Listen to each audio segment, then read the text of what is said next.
भैया जितनी तेजी से पेट्रोल का विकास हुआ है उतनी तेजी से तो कोरोना के नए वाले स्ट्रेन का भी नहीं हुआ था। कल 105 रुपये पार कर गया राजस्थान के श्रीगंगानगर में, मज़ा ही आ गया। सेंचुरी तो पहले ही पार हो गया था, लेकिन 105 पार करवाने वाले पहले प्रधानमंत्री बने हमारे, नाम नहीं लेंगे अभी। हमको बहुत मज़ा आया, कसम से बहुत ज़्यादा मज़ा आया। हमको लगा कि यार ऐसे विकसित देश होना चाहिए, किसी और चीज़ में कुछ बढ़े ना बढ़े, लेकिन पेट्रोल के दाम इतनी तेज़ी से बढ़ रहे हैं कि बाहर के देशों को देख के लगता होगा कि यार क्या खाते हैं ये लोग, क्या पीते हैं जो इतना महंगा पेट्रोल खरीद पाते हैं। मतलब इनके यहाँ वाकई अभी वो सोने की चिड़िया ही है कि यहाँ गरीब से गरीब आदमी भी जिसके पास बाइक है वो 105 रुपये लीटर पेट्रोल खरीद रहा है।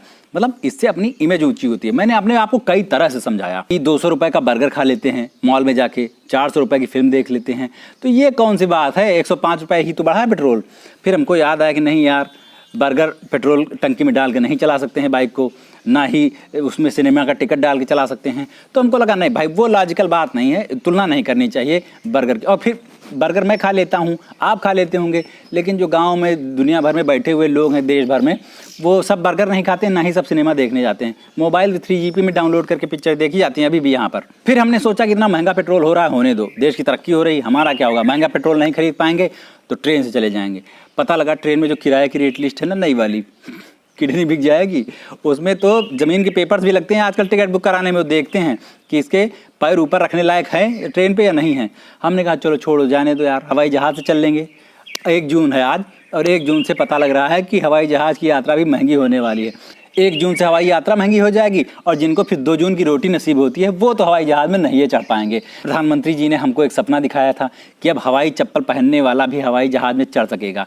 सपना उन्होंने पूरा कर दिया है। अब हवाई जहाज़ में चलने वाला भी हवाई चप्पल पहन के पैदल चलेगा। तो मतलब सपना है ये, रिवर्स हो गया, थोड़ा सा गड़बड़ हो गई, लेकिन कोई बात नहीं, हम तो इसको मास्टर स्ट्रोक में ही जोड़ेंगे। हमने अपने आप को एक और बहाना दे के समझाया कि इसी बहाने सरकार लोगों को वर्क फ्रॉम होम करने के लिए, घर से ना निकलने के लिए ज़्यादा प्रोत्साहित कर रही है। भाई पेट्रोल इतना महंगा है कि बाइक और कार पे चलने की आपकी औकात नहीं रहेगी। ट्रेन वेन पे चल नहीं पाओगे क्योंकि लॉकडाउन में भरोसा नहीं रहता कि कब चलेगी कब नहीं चलेगी। हवाई जहाज़ पे कौन जाता है यार ऑफिस, है हेलीकॉप्टर बुक करके कौन ऑफिस जाता है। और बस वगैरह में भी यही हाल रहेगा, उसका भी किराया इतना बढ़ जाएगा।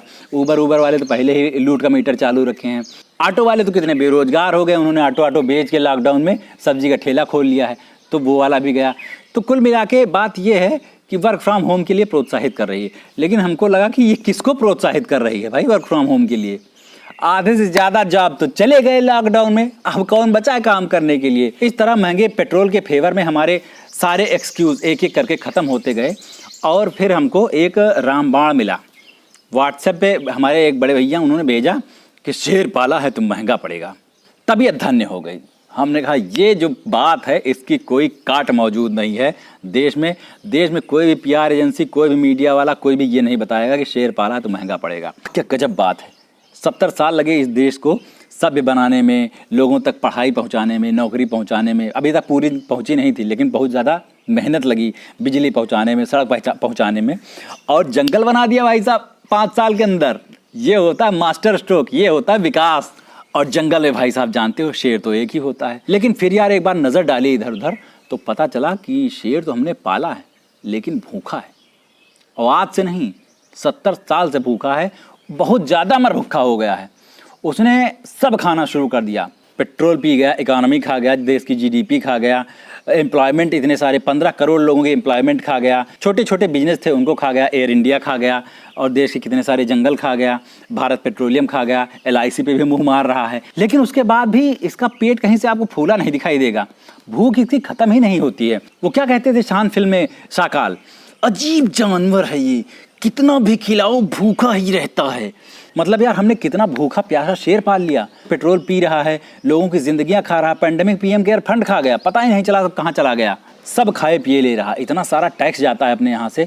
ये क्रूड ऑयल आधे रेट पे मिल रहा है जितना 2013-14 में मिलता था, लेकिन उसके बाद भी पेट्रोल का रेट जो है वो 105 के पार चला गया। सोचिए आप कितना ज़्यादा प्यासा है ये। और कड़वा तेल भाई साहब, सरसों का तेल, पहले जिससे ये चुचुआ लेते थे ना बाल, अब घर से बाहर निकलते थे, 200 रुपये लीटर के पार हो गया है।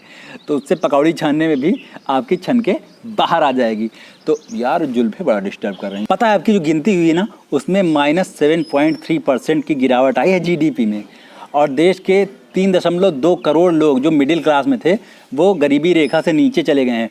टोटल 23 करोड़ लोग गरीबी रेखा से नीचे चले गए हैं पिछले 7 साल में, और 15 करोड़ लोगों की जॉब गई है। और आंकड़े बताते हैं कि आज़ादी के बाद देश में इतनी ज़्यादा बेरोजगारी कभी नहीं रही। पिछले 4 दशक में सबसे ज़्यादा बेरोजगार अब की 6-7 साल में बढ़ गए हैं।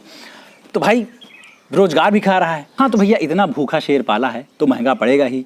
आज बाहर की बोटी खिला रहे हो, कल अपने घर से बोटी खिलाने पड़ेगी, बीवी बच्चे खिला दोगे, माँ बाप को खिला दोगे, और वो भी नहीं, उससे भी पेट नहीं भरा उसका, तो अपनी बोटी भैया इधर उधर से नोच नोच के खिलानी पड़ेगी। तैयार रहो एकदम, अभी तो बहुत टाइम है।